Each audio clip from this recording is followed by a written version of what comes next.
Let's now consider the ad market and what we've just talked about means for supply and demand. So imagine we've got quantity of advertisers on the x-axis and price on the y-axis, that's price per impression. If advertisers were to single home, this would be what their advertising demand looked like, the market demand. Higher price, lower quantity of advertisers, because the value is changing. But of course, single homing has a problem, which means to impress the loyals that you're missing out and you want to get all the loyals, you want a multi-home.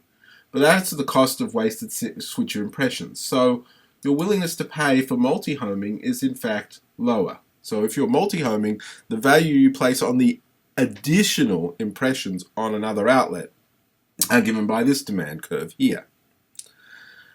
So higher value advertisers are more willing to bear those additional costs. So you can imagine if you slice the price through that, the higher value advertisers would choose the multi-home and the lower value ones would choose the single home, and then some wouldn't advertise it at all who are the most lower values. When there's no switching, so we're going to change the x-axis to quantity of impressions now rather than quantity of advertisers. There's a fixed quantity of impressions that can be supplied. That's 2 times the amount of attention in the market. That's per consumer. And if you've got no switching, then all the advertisers will choose to multi-home. Why? Because it's no additional, there's no diminishing returns to advertising on more than one outlet, and so the highest value advertisers will advertise on both outlets, and the marginal advertiser in the market will be a multi-homer, because anybody with a slightly lower advertising level won't be able to get their ads onto either market. And so you get a price that's based simply on that. The issue when you get more switches is that now, if you remember that marginal advertiser who was excluded from both outlets, well, now they're bidding for their first impression on an outlet, whereas the multi-homers are bidding for their second impression on those outlets. And so what that means is someone with a slightly lower advertising value can now get in on the market, and in fact the multi-homers still represent the highest value advertisers in the market, and they're still on both outlets. But now there are single homers over both outlets who just single home because they can't afford to outbid the other single homers on the other outlet. And so the marginal price is set by that. Now what that means is, remember, we've now got more advertisers in the market, and more advertisers mean they must have lower value. And it's that lower value that's setting the price. So in effect, demand has gone inwards and price has gone down. So you have this result that as you get increased switching, you get lower prices for advertising. And what that translates into is, under imperfect tracking, as the number of switches goes up, the profits from advertising for outlets goes down, certainly relative to a benchmark like perfect tracking, which is exactly the sort of thing we've seen as you've had increased switching on the internet occur. So that pretty much explains the theory and just shows you how you can put it into supply and demand curves. But just to recap, what's going on here is switching plus imperfect tracking means that there's now a diminishing return to advertising on more and more outlets, because they don't have exclusively captive customers. But that also gives a leg up to other advertisers to just focus on one outlet and put all their advertising there. And so the market and the way it looks very different than it did in the old newspaper days. And this same thing can explain a few other things going on in the market, such as the impact of public broadcasters, maybe blogs, who don't have advertising. If those ones in this market capture some advertising, then there's going to be a decrease in ad capacity in the market, because now consumers are watching content but without ads on it. So there is less place for advertisers to advertise. So that's actually good news for the advertising outlets, because there's less supply and there's less competition for them. But it also has another effect. Remember, the problem was that when consumers switch between outlets, they'd see other ads. But on these blogs and public broadcasts and stuff like that, they don't see other ads. So that actually reduces the adverse effect of switching and actually causes prices to rise. So impression prices rise. Now, the advent of, that competition and stuff like that could cause, it may not be good for the outlets itself, but at least we would see actually higher prices as a result of sort of non-advertising content. And I say this because there's a hypothesis out there that blogs and other things have been responsible for all these problems. But actually, if you look at it on the advertising price side, that doesn't add up. In fact, they should be good for the advertisers, the advertising outlets, because they've got a more exclusive product to sell to advertisers. Okay. So there are some asymmetries you could introduce into this market that create some wrinkles. You could have content quality asymmetries, and that leads to a sorting plus a price premium that I'll show you in a second. Paywalls can create positional disadvantage in the ad market, as well as being, not attractive to consumers. And you can have something called magnet content, where you can have a higher returns to limited content providers.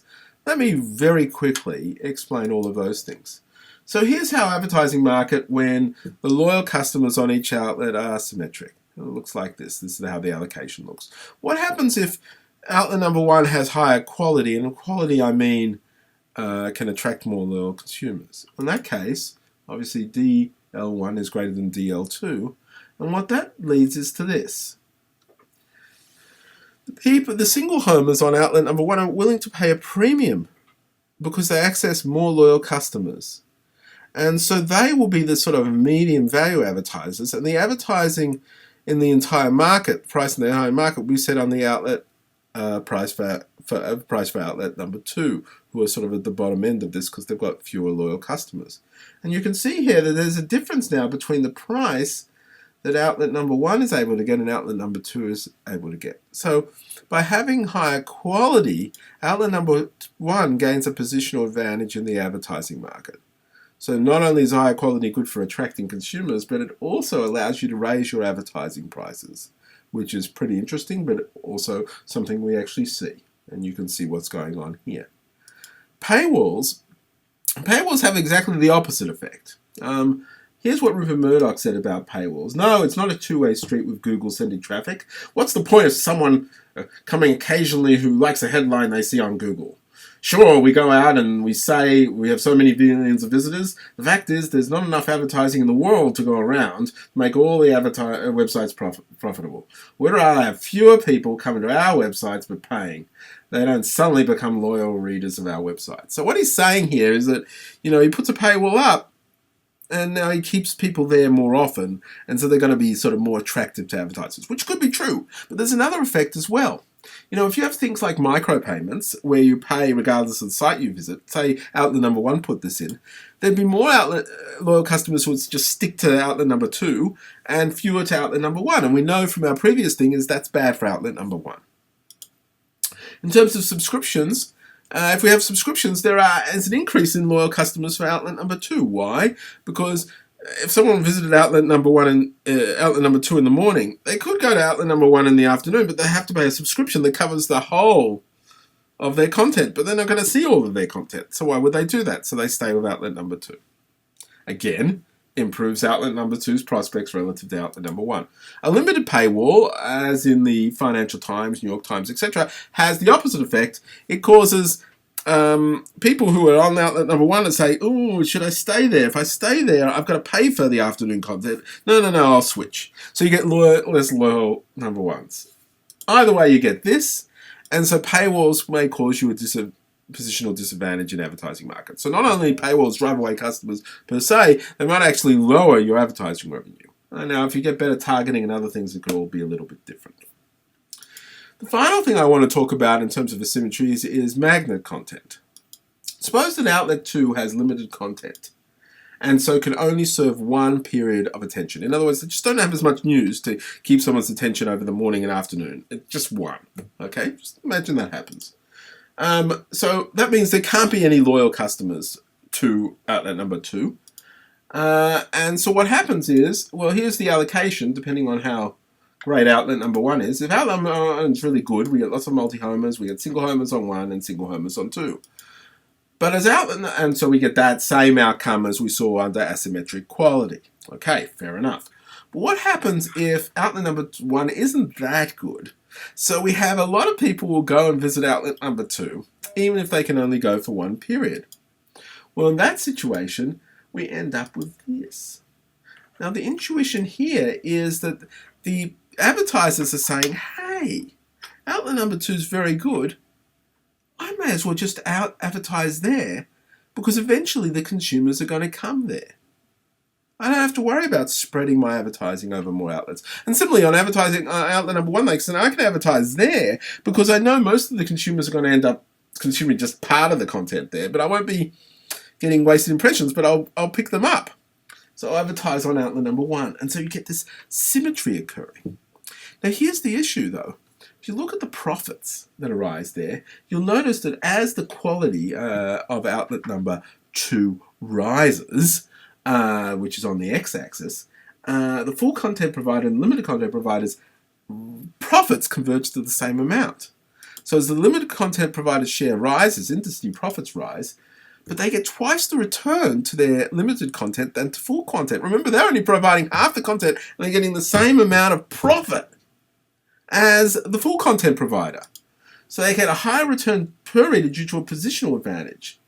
And so this shows that in these markets, we will see an evolution away from frequency and towards reach. Okay, and what does that look like? That looks like websites that attract a lot of consumers for only a short part of the day. And that's very attractive to advertisers. And what's an advertiser that's done this? Facebook. Facebook is, in my opinion, the largest news organization in the world now. And one of the things it does is it gets a lot of people visiting every day. And that's a great deal for advertisers.